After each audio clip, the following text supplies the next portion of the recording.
At long last, Donald Trump was finally pressed on his apparent paralyzing fear of getting on the debate stage with Kamala Harris.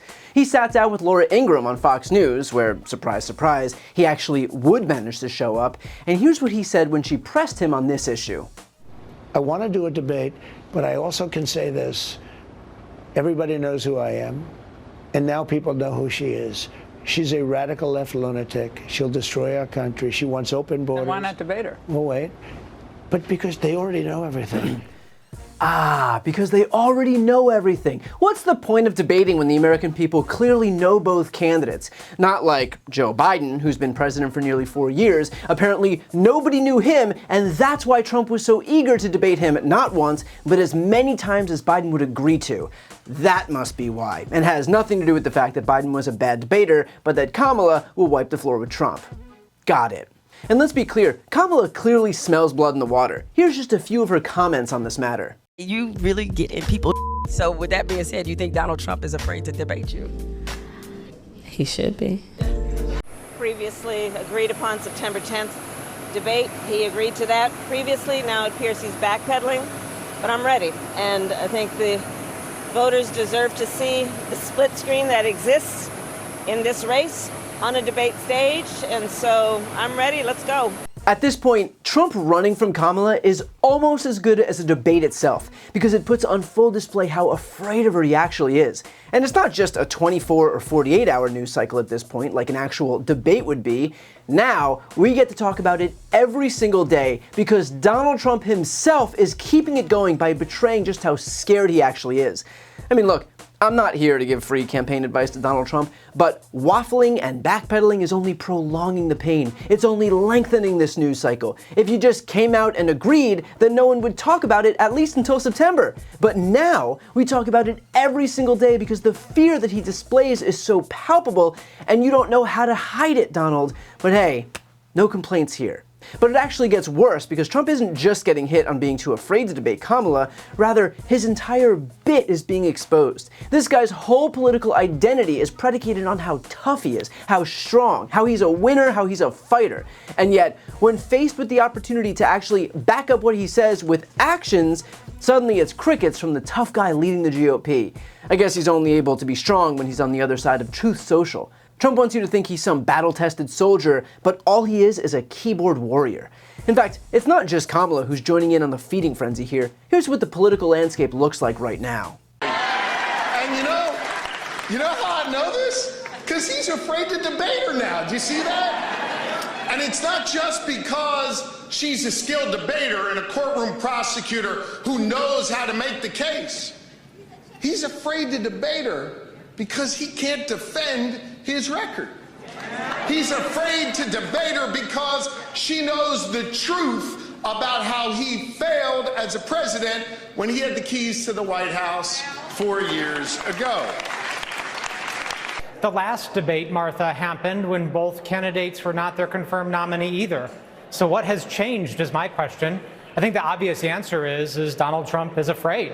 He's afraid of this change. He's acting like it. Listen, I'm a combat veteran. I know fear and fatigue when I see it. And he's acting tired and he's acting afraid here. You know, someone needs to wake him up. And I know he has a hard time staying awake. You know, he fell asleep repeatedly at his own nominating convention. He fell asleep repeatedly at his own criminal trial. Someone needs to wake him up and let him know the next generation of American leadership is here and it's on. I look at this race right now and I don't see a world in which Donald Trump mans up and debates Kamala Harris. The felon is not going to debate the prosecutor. That's just not going to happen. When the question comes around about his 34 felony convictions, what do you think she gonna do?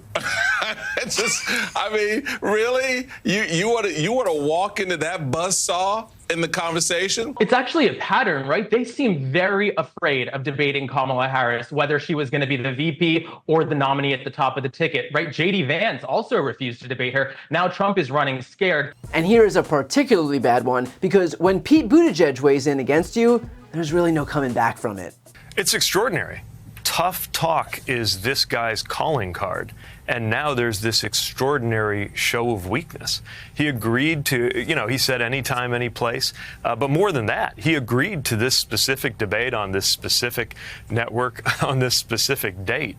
And now he's pulling out. And of course, it shows that he's afraid. It shows that he knows if the two of them are on a stage together, it's not going to end well for him. Here's the deal. Trump is a weak person's idea of what a strong man looks like. You're not strong if the only person you're willing to go head-to-head with is someone who has proven himself incapable. What would you say to a boxer who is only willing to get in the ring with someone with a broken arm? Would you think they were strong? Would you think they were tough? Or would you think they were a complete wimp? If Donald Trump was actually strong, if he was actually tough, he'd be willing to show up when it's not easy, but rather when it's hard. Of course, he won't do that because he's not really strong, he's just parading himself around as if he is. Trump is just strong window dressing. Dude is the strength equivalent of a gold-plated piece of jewelry. Just get a few millimeters beneath the surface and you'll realize it's all a sham. So at this point, I hope the damage that Donald Trump is sustaining is worth it, because it's not like he had anything other than his purported strongman bona fides.